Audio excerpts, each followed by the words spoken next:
Hello students, Smart Student Classes or অন্য এটা ভিডিঅ'লৈ তোমালোকক স্বাগতম। আজি আমি কৰিম ক্লাছ 10ৰ গণিতৰ ৰিভিজন 2 চেপ্টাৰটো। ইয়াৰে প্ৰথমটো প্ৰশ্নত আমাক কৈছে যে তলৰ কোনবোৰ সংখ্যা পূৰ্ণঘন নহয়। তাৰ বাবে আমি কি কৰিব লাগিব? প্ৰথমতে এই সংখ্যাটো চুটিহৰণ পদ্ধতিৰে হৰণ কৰিব লাগিব। ইয়াতে আমি প্ৰথমতে দেখিছো এককৰ ঘৰত যেহেতু 7 আছে আৰু আমি জানো যে 7 টো এটা অযুগ্ম সংখ্যা, গতিকে ইয়াক 2 ৰে হৰণ নাযায়। নেক্সট আমি চাম 3 ৰে হৰণ যায় নে নাযায়, সেইটো আমি কেনেকৈ চাম? আমি যদি সংখ্যাকেইটা প্লাস কৰি দিওঁ 3 + 7 + 5 + 7, তেতিয়াহ'লে আমি কিমান পাম? 22। যেহেতু 22 কো 3 ৰে হৰণ নাযায়, গতিকে এই সংখ্যাটো গোটেই সংখ্যাটো 3 ৰে হৰণ নাযায়। নেক্সট আমি কি কৰিম? 13 ৰে হৰণ কৰিবৰ কাৰণে চাম। 13 ৰে হৰণ কৰিলে আমি প্ৰথমতে 2 ৰে আমি কিমান পাম?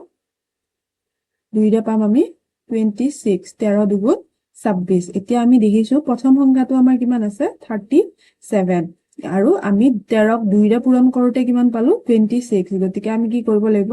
37 ৰ পৰা 26 টো মাইনাস কৰিব লাগিব। মাইনাস কৰিলে আমি কিমান পাম? 11 পাম। এতিয়া এই 11 টো কি হ'ব? এই 11 টো দহকৰ ঘৰত যেটো 5 আছে, সেই 5 ৰ লগত আমি লিখিব লাগিব। কিমান হ'ল?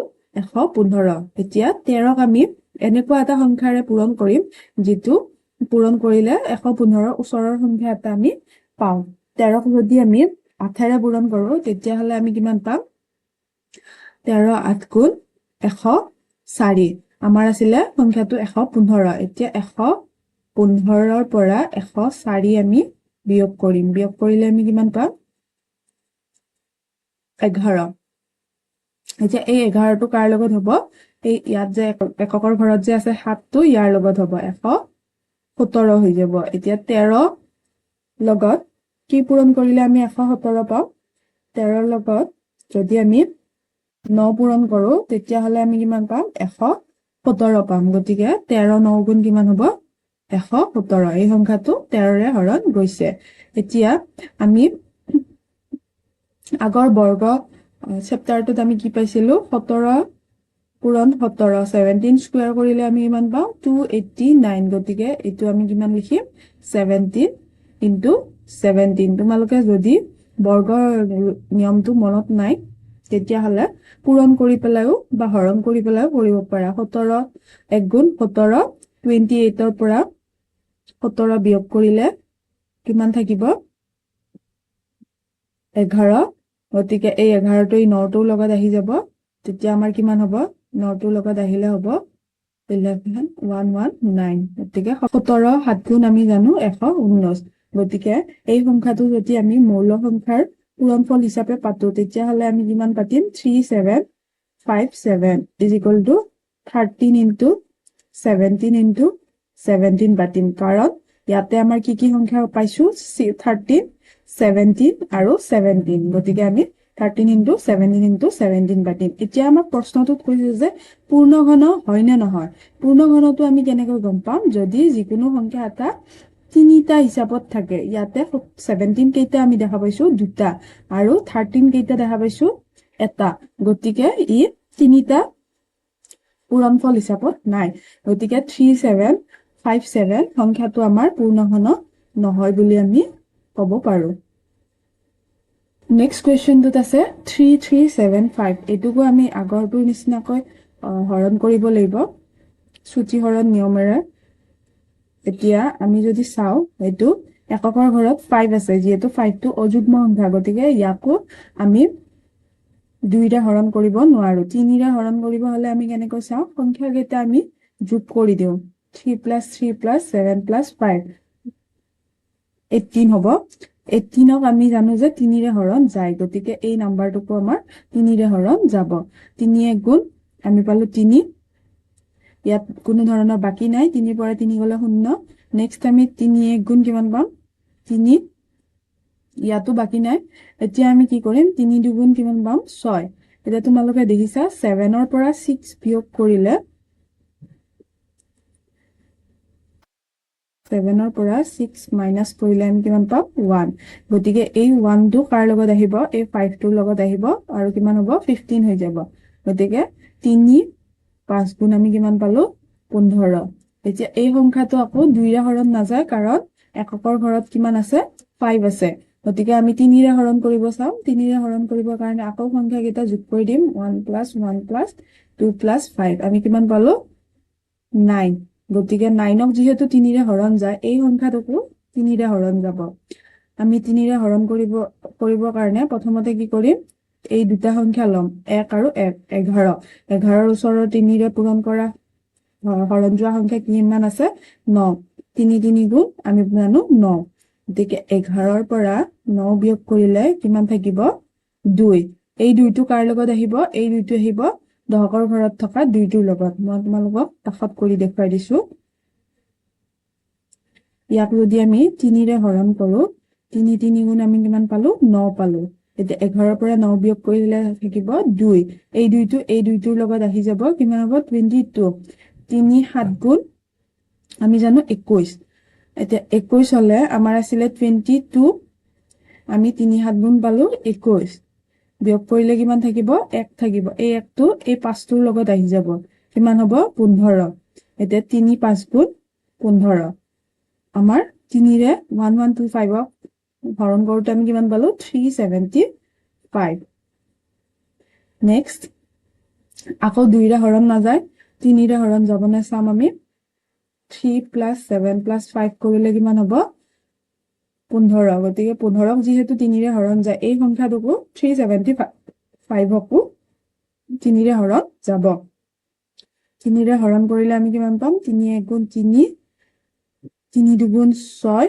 7ৰ পৰা 6 বিয়োগ কৰিলে থাকিব আমাৰ 1 আৰু লাষ্টত কিমান আছে 5 আছে গতিকে আমাৰ হ'ব 15 3 5 গুণ আমি কিমান পাম 15 আকৌ এই সংখ্যাটোক 2 ৰে হৰণ নাযায় 1 + 2 + 5 কৰিলে কিমান হ'ব 8 8ক যেহেতু 3 ৰে হৰণ নাযায় গতিকে 125কো 3 ৰে হৰণ নাযায় আমি জানো যে 0 আৰু 5 যদি যিকোনো সংখ্যাৰ এককৰ স্থানত থাকে তেতিয়াহলে সেই সংখ্যাটো কিহেৰে হৰণ যায় 5ৰে হৰণ যায় বুলি আমি জানো যেহেতু ইয়াতে এককৰ স্থানত 5 আছে গতিকে আমি ইয়াক কি কৰিম 5ৰে হৰণ কৰিম 5ৰে হৰণ কৰিলে 5 দুগুণ কিমান পালো 10 মই কাষত তোমাক লোকক হৰণটো কৰি দেখুৱাই দি আছো 125 ডিভাইডেড বাই 5 কৰিলে 5 দুগুণ কিমান হ'ব 10 হ'ব আৰু 12ৰ পৰা 10 বিয়োগ কৰিলে কিমান পাম আমি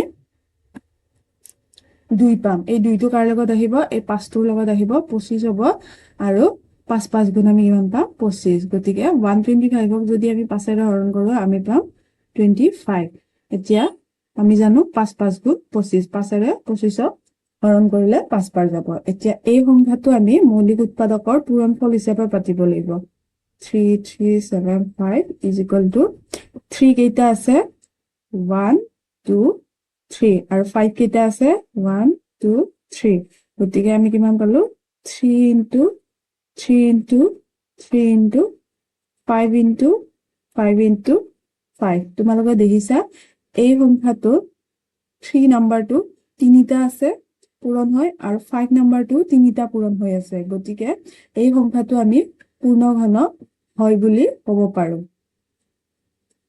ইয়াতে যদি তোমালোকক সোধে যে এই সংখ্যাটো 3375 নাম্বাৰটো কিহৰ পূৰ্ণঘন হয় তেতিয়াহলে আমি হেতু কেনেকৈ উলিয়াম এই তিনিটা 3ৰ পৰা এটা 3 আমি ইয়ালৈকে লৈ নিম আৰু এই তিনিটা 5ৰ পৰা এটা 5 আমি ইয়ালৈকে লৈ নিম আৰু ইহত দুটাক মাল্টিপ্লাই কৰি দিম কিমান পাম আমি 15 তো এই সংখ্যাটো কিহৰ পূৰ্ণঘন 15ৰ পূৰ্ণঘন হ'ব তাৰ মানে আমি ইয়াক কি হিচাপে লিখিব পাৰো 15 কি হিচাপে লিখিব পাৰো যেহেতু তোমালোকক কোৱেশ্চনটোত জাস্ট সুধিছে যে পূৰ্ণঘন হয় নে নহয় তো তোমালোকে এই লাইনটোৰ পৰাই গম পাবা যে এইটো পূৰ্ণঘন হয় নেক্সট কোৱেশ্চনটোত আমাক দিয়া আছে 3332 এইটো সংখ্যাক আমি 2 ৰে হৰণ কৰিব পাৰো কাৰণ এককৰ ঘৰত কিমান আছে 2 আছে আমি তোমালোকে চাবা যে 0 2 4 6 8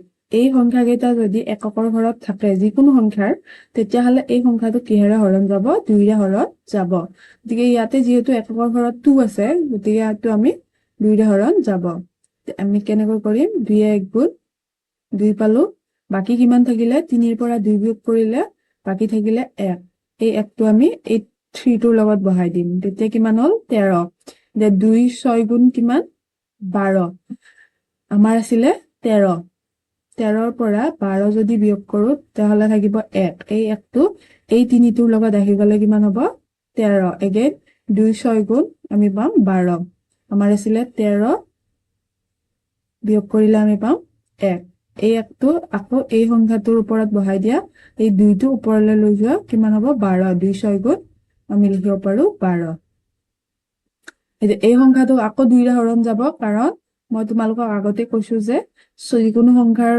এককৰ স্থানত 2 4 6 8 আৰু 0 থাকিলে আমি ইয়াক 2ৰে হৰণ কৰিব পাৰো এতিয়া আকৌ ইয়াক 2ৰে হৰণ কৰিলে কিমান হ'ব 2 8 গুণ 16 2 3 গুণ 6 আৰু এইটো 2 3 গুণ 6 তোমালোকে যদি এনেকুৱাকে হৰণ কৰিবলৈ দিগদাৰি পোৱা তেতিয়াহলে এনেকুৱাকৈ হৰণ কৰিব পাৰা 1 6 6 666 আছে তো ইয়াক যদি 2ৰে হৰণ কৰা 2 8 গুণ হ'ব 16 বিয়োগ কৰিলে থাকিব 0 আকৌ এই 6টো তললৈ নামি আহিব কিমান হ'ব 6 2 3 গুণ 6 নেক্সট 0 হ'ব আকৌ এই 6টো তললৈ নামি আহিব 6 2 6 2 3 গুণ 6 গতিকে আমাৰ কিমান ওলালে 2ৰে হৰণ কৰোতে 833 পালো এতিয়া যদি আমি ইয়াক 3ৰে হৰণ কৰিব চাওঁ আমি চাম 8 + 3 + 3 কৰিলে কিমান হয় 14 14ক যিহেতু 3ৰে হৰণ নাযায় গতিকে এই সংখ্যাটোকো 3ৰে হৰণ নাযায়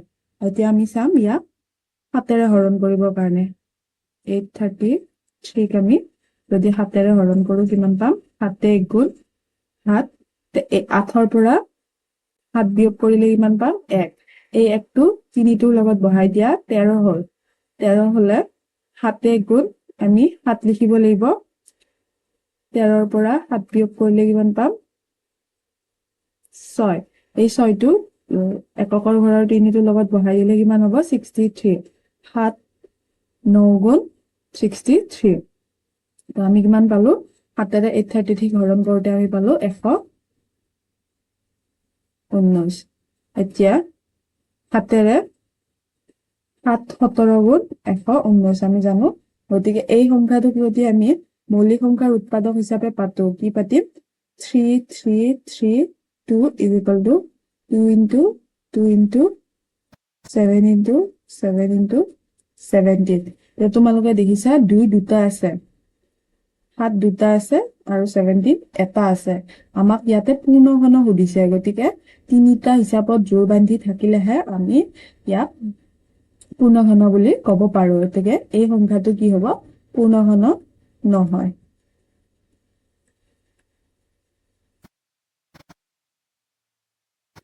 নেক্সট আমাৰ আছে 4096 ইয়াক যদি আমি হৰণ কৰো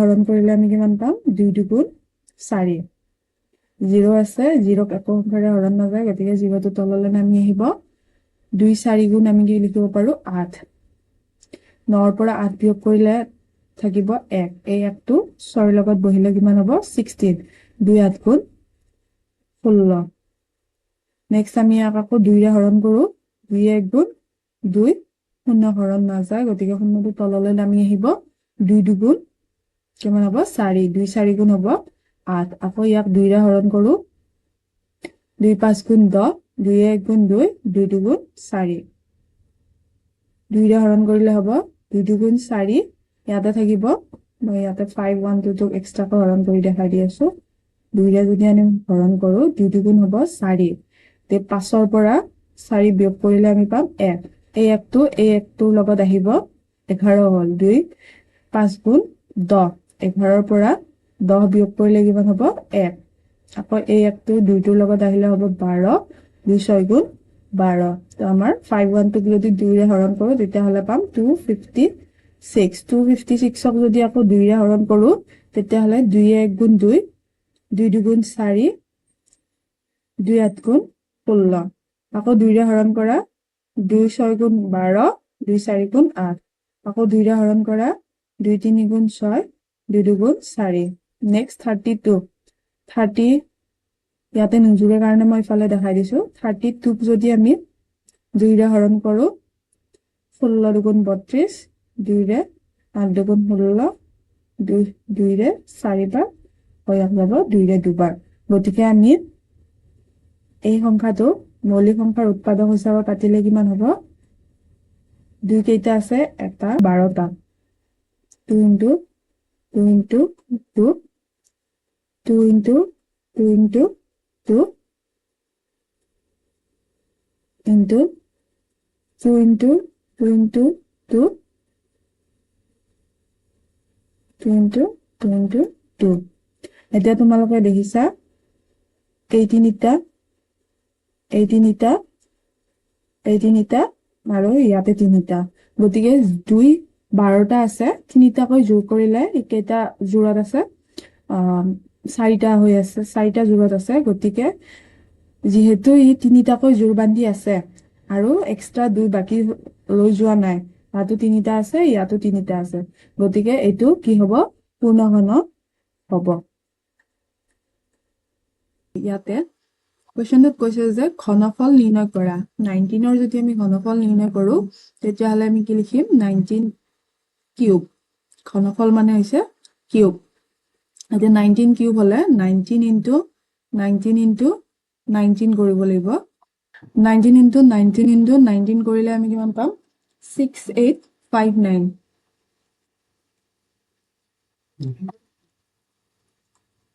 নেক্সট আমাক দিয়া আছে 21ৰ ঘনফল নিৰ্ণয় কৰিব দিছে আমি কি কৰিম 21 কিউব কৰিম ইয়াতে 21 into 21 কৰিব লাগিব এটো আমি পূৰণ কৰিলে পাম 9261 নেক্সট আমাক দিয়া আছে 23ৰ ঘনফল নিৰ্ণয় কৰা 23 cube is equal to 23 into 23 এইটো আমি পূৰণ কৰিলে কিমান পাম এইটো তোমালোকে কেনেকৈ পূৰণ কৰিবা 23 into 23 কৰিবা প্ৰথমত 3 3 গুণ 9 গুণ 6 2 গুণ 4 আমি পালো 9 529 ইয়াক আকৌ 23 ৰে পূৰণ কৰিব লাগিব